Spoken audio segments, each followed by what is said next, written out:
Hello बच्चा लोग। Welcome back to JEE guide by आई10। This side Mayank from IIT Kanpur. तो आज ना अपन लोग अपनी सीरीज को कंटिन्यू करते हुए करंट इलेक्ट्रिसिटी के कुछ इंपॉर्टेंट कॉन्सेप्ट्स देखेंगे with the help of questions again. ये 5-6 कॉन्सेप्ट्स आपके जेईई मेंस अप्रैल अटेम्प्ट के लिए बहुत ज़्यादा बेनिफिशियल है, मतलब ये पूछे जाने के पूरे पूरे चांसेस हैं। तो इसको अच्छे से देखना, ठीक है। तो स्टार्ट करते हैं। तो अपना पहला कॉन्सेप्ट होगा पोटेंशियोमीटर का।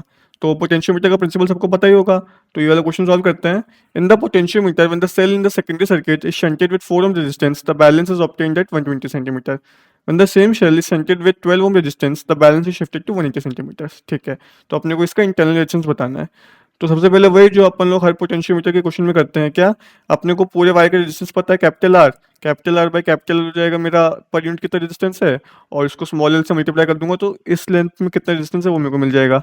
फिर इसके अक्रॉस पोटेंशियल डिफरेंस में निकाल लूंगा, क्योंकि मेरे को करंट पता है, मेरे को रेजिस्टेंस पता है, तो इसके अक्रॉस पोटेंशियल डिफरेंस आ जाएगा I P into this thing. तो ये मेरा हो गया, इतने एरिया में कितना पोटेंशियल डिफरेंस है वो मेरे को मिल गया।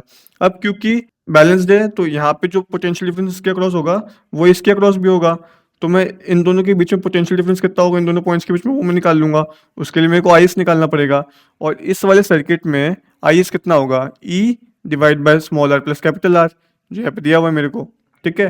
तो मेरे को इसके अक्रॉस आई एस मिल गया। तो यहाँ पे पोटेंशियल कितना होगा, I S into capital R. तो अब यहाँ से अपने को इसके अक्रॉस वोल्टेज मिल गया, इसके अक्रॉस वोल्टेज मिल गया। क्योंकि ये बैलेंस्ड है तो ये दोनों वोल्टेज आपस में बराबर होंगे, तो इन दोनों को इक्वेट कर दूंगा। ये के कुछ नहीं है, इसको मैंने के मान लिया, इस कांस्टेंट को। ठीक है। इन दोनों को इक्वेट कर दिया, यहाँ से मेरे को स्मॉल एल की वैल्यू मिल जाएगी। तो अब यहाँ पे मेरे को दो चीज़ दी हुई है। एक 4 ओम के केस में जो एल होगा दैट इज 120 सेंटीमीटर, और 12 ओम के केस में 180 सेंटीमीटर। तो वो मैं यहाँ पे डाल देता हूँ। तो सबसे पहले अपन लोग 4 ओम के लिए डाल देते हैं। तो आर डाल दिया 4 ओम, एल डाल दिया 120 सेंटीमीटर।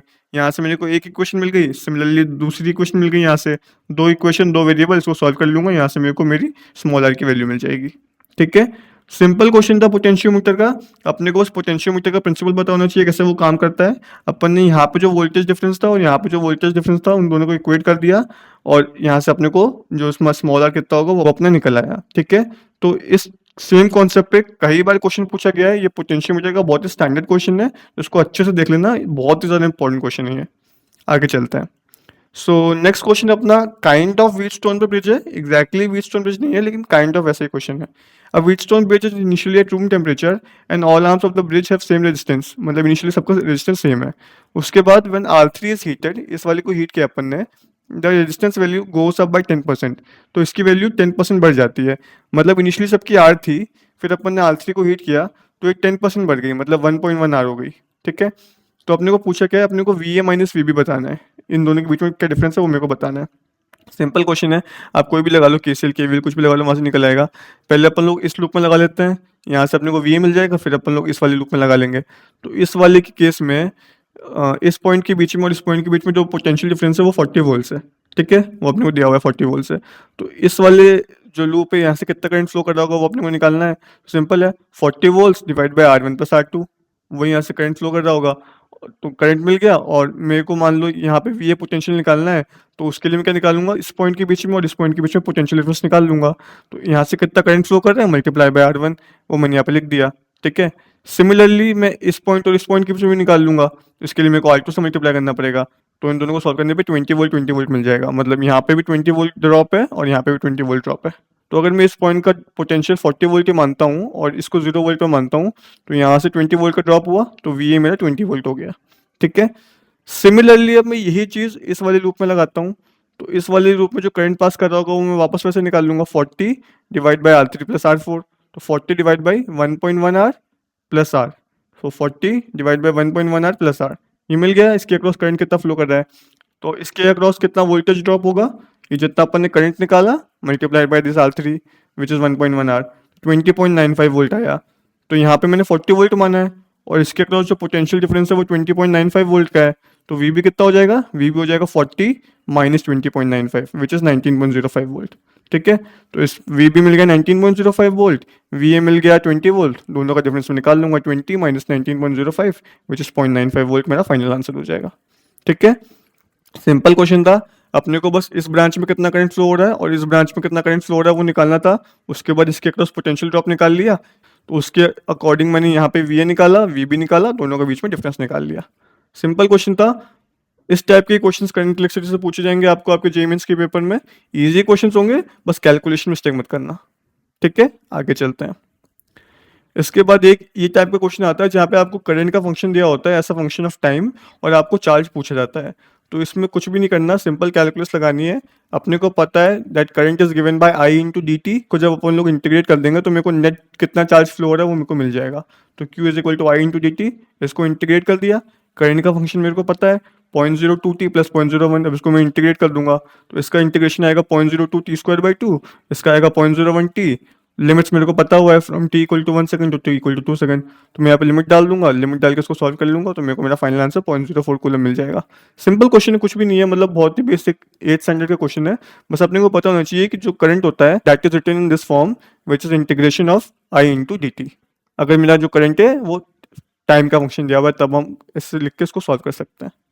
ठीक है, सिंपल क्वेश्चन, आगे चलते हैं। So next question is on galvanometer to meter conversion. ये भी बहुत ही इंपॉर्टेंट कॉन्सेप्ट है, इस पर भी बहुत ज़्यादा सवाल आते हैं जेईई में, तो इस कॉन्सेप्ट को भी अच्छे से देखना। इसमें क्या होता है मैं आपको पहले बताता हूँ। इसमें बेसिकली एक गैल्वेनोमीटर होता है, उसको अपन लोग एमीटर में और वोल्टमीटर में दो अपैरेटस में कन्वर्ट करते हैं। जब भी अपने को एमीटर में कन्वर्ट करना होता है तब अपन लोग उस गैल्वेनोमीटर के पैरेलल में एक रेजिस्टेंस जोड़ते हैं, और जब अपने को गैल्वेनोमीटर को एक वोल्टमीटर में कन्वर्ट करना होता है तो एक सीरीज में एक रेजिस्टेंस जोड़ते हैं। ठीक है, तो ये तरीके हैं कैसे अपन लोग गैल्वेनोमीटर को वोल्टमीटर में और एमीटर में कैसे कन्वर्ट कर सकते हैं उसके। सो यहाँ पे लिखा हुआ भी है, to convert a galvanometer into an ammeter we need to add a shunt resistance in parallel with the galvanometer's coil. The purpose of the shunt is to bypass the majority of the current, मतलब जो majority of the current है वो उस parallel वाली branch से पास हो, galvanometer वाली branch से कम करंट पास हो, ताकि जो गैल्वेनोमीटर वाली ब्रांच है वो डैमेज ना हो जाए और मैं एमीटर से पूरा करंट नाप सकूँ कि कितना करंट उस ब्रांच से पास हो रहा है। ठीक है, तो बेसिकली मेरे को बोला है कि गैल्वेनोमीटर के कॉइल का रेजिस्टेंस 200 ओम है और उसका full scale deflection 20 micro ampere है, मतलब गैल्वेनोमीटर इतना करंट झेल सकता है। The value of the resistance to be added to use it as an ammeter in the range of 0 to 20 milli ampere मुझसे पूछा है। तो ये सिंपल क्वेश्चन है, इसमें कुछ भी नहीं करना, एक सिंपल से फॉर्मूला अपने को ध्यान रखना है। यहाँ पे जो आर एस है वो शंट रेजिस्टेंस है जो कि मैं पैरेलल में ऐड करूंगा, divide by R G plus R S is equal to I G by I. इस फॉर्मूले को आप ध्यान रखना, बहुत ही ज़्यादा इंपॉर्टेंट फॉर्मूला है इस क्वेश्चन के लिए। आर जी आपका गैल्वेनोमीटर का रेजिस्टेंस है, आई जी आपका मैक्सिमम करंट जो गैल्वेनोमीटर झेल सकता है, और आई उस ब्रांच में करंट है जो अपने को मेजर करना है। 0 से लेकर 20 मिली एम्पियर की रेंज के लिए अपने को सॉल्व करना है। तो अपने को क्या चाहिए, अपने को रेजिस्टेंस की वैल्यू चाहिए। तो इस केस में अपन लोग क्या करेंगे, अपन लोग 20 मिली एम्पियर के लिए सॉल्व कर लेते हैं, वहाँ से जो अपना आंसर होगा वही अपने रेजिस्टेंस की वैल्यू हो जाएगी। ठीक है, तो यहाँ पे मैं सीधे सीधे वैल्यूज पुट कर दूंगा। आई जी मेरे को दिया हुआ है 20 माइक्रो एम्पियर, और आई मेरे को 20 मिली एम्पियर के लिए सॉल्व करना है, तो 20 into 10 power minus 3 minus 20 into 10 power minus 6, और आर जी मेरे को दिया हुआ है 200 ओम। तो यहाँ से मेरे को शंट रेजिस्टेंस की वैल्यू मिल जाएगी 0.20 ओम। ठीक है, ध्यान रखना जब भी एक रेंज दी होती है तो मैं जो हाईएस्ट करंट की वैल्यू होती है उसके लिए सॉल्व कर लूंगा, वहाँ से मेरे को मेरी रेजिस्टेंस की वैल्यू मिल जाएगी। बहुत ही ज़्यादा इंपॉर्टेंट कॉन्सेप्ट है ये वाला फॉर्मूला, तो बहुत ज़्यादा इंपॉर्टेंट है। इससे पक्का जेईई मेंस में एक सवाल आता है, किसी ना किसी पेपर में पक्का आएगा, तो इस वाले कॉन्सेप्ट को अच्छे से ध्यान रखना। फिर आगे चलते हैं, अगला क्वेश्चन है मीटर ब्रिज पे। मीटर ब्रिज भी आपका एक इंपॉर्टेंट पैराग्राफ है इस चैप्टर में। In a metre bridge when the resistance in the left gap is 2 ohms and unknown resistance in the right gap, the balance length is found to be 40 centimetre. मतलब basically एक gap का resistance 2 ohm है, दूसरे gap का resistance अपने को पता नहीं है, लेकिन इस 2 ओम के करस्पॉन्डिंग जो बैलेंसिंग लेंथ है वो 40 सेंटीमीटर है। तो इस वाले के करस्पॉन्डिंग कितनी हो जाएगी, 60 सेंटीमीटर, क्योंकि मीटर ब्रिज का मतलब होता है कि वो एक 100 सेंटीमीटर का ब्रिज है। अगर एक की लेंथ 40 है तो दूसरी की लेंथ 60 हो जाएगी। On shunting the unknown resistance with 2 ohm the balance length changes by. तो सिंपल है, पहले अपन लोग अननोन रेजिस्टेंस निकाल लेते हैं, फिर उसको पैरेलल में 2 ओम के साथ जोड़ देंगे तो अपने को फाइनल रेजिस्टेंस मिल जाएगा, तो अपने को वहाँ से बैलेंस लेंथ मिल जाएगी। जब इसका सिंपल सा फॉर्मूला होता है R one by R two is equal to L one by L two. Basically इस रेजिस्टेंस के अकॉर्डिंगली ये लेंथ है, इस रेजिस्टेंस के अकॉर्डिंगली ये लेंथ है। तो अपने को आर वन पता है 2 ओम्स, एल वन पता है 40, एल टू पता है 60, तो वहाँ से मेरे को आर टू मिल जाएगा। फिर इस आर टू को मैंने शंट कर दिया इस 2 ओम के साथ, शंट का मतलब होता है पैरेलल में कनेक्ट कर दिया, तो पैरेलल में कनेक्ट करके मैं नेट रेजिस्टेंस निकाल लूंगा 1/3 प्लस 1/2 करके, तो मेरे को आर टू मिल गया 6/5, और आर वन मेरे को पता है ये 2 ओम्स है, तो 2 divide by 6/5 is equal to new length. मतलब बेसिकली अपने को एक ही लेंथ चाहिए होती है क्योंकि टोटल अपने को पता है 100 होती है, तो L1 plus L2 equal to 100 करके अपन लोग दोनों लेंथ निकाल सकते हैं। तो यहाँ से मैं L1 के लिए सॉल्व कर लूंगा, यहाँ से मेरे को L1 मिल गया 62.5 सेंटीमीटर। ठीक है, तो बैलेंस लेंथ अपने को पूछा है कैसे चेंज हुई है, तो इनिशियली कितनी थी, इनिशियली 40 थी, अब नई कितनी हो जाएगी 62.5 माइनस 40, 22.5 सेंटीमीटर का अपना चेंज आया। ठीक है। अगेन मीटर ब्रिज है, जेई मेंस के लिए तो बहुत ही सिंपल क्वेश्चन आएंगे, सीधे सीधे अपने को ये वाला फॉर्मूला पता होना चाहिए। अब इसको थोड़ा सा वो लंबा कर सकते हैं क्योंकि इसको हार्ड तो बना नहीं सकते, कॉन्सेप्ट एक ही है, फॉर्मूला एक ही है। तो वो ये कि बस कैलकुलेशन में मिस्टेक मत करना, क्वेश्चन थोड़ा लेंदी हो सकता है लेकिन ईजी होगा। ठीक है, आगे चलते हैं।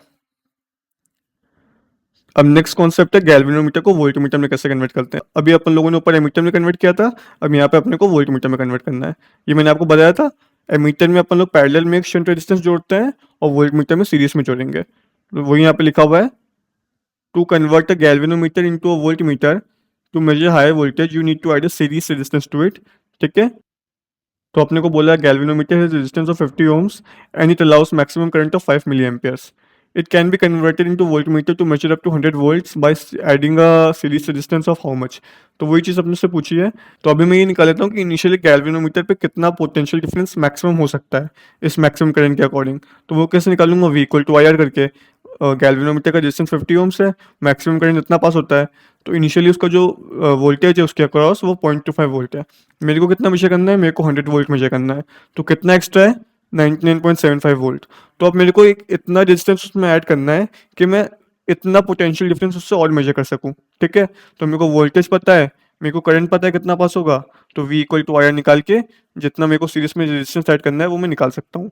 R is equal to V by I, V मेरे को पता है कितना और ऐड करना है, करंट मैक्सिमम 5 मिली एम्पेयर है, दोनों की वैल्यू मैंने यहाँ पे पुट करी, तो कितना शंट रेजिस्टेंस मेरे को सीरीज में ऐड करना है वो मेरे को वैल्यू मिल जाएगी। ठीक है, सिंपल क्वेश्चन था। अपने को पहले ये निकालना है कि गैल्वेनोमीटर से इनिशियल कितना पोटेंशियल डिफरेंस है और उस पोटेंशियल डिफरेंस अपने को कितना नापना है।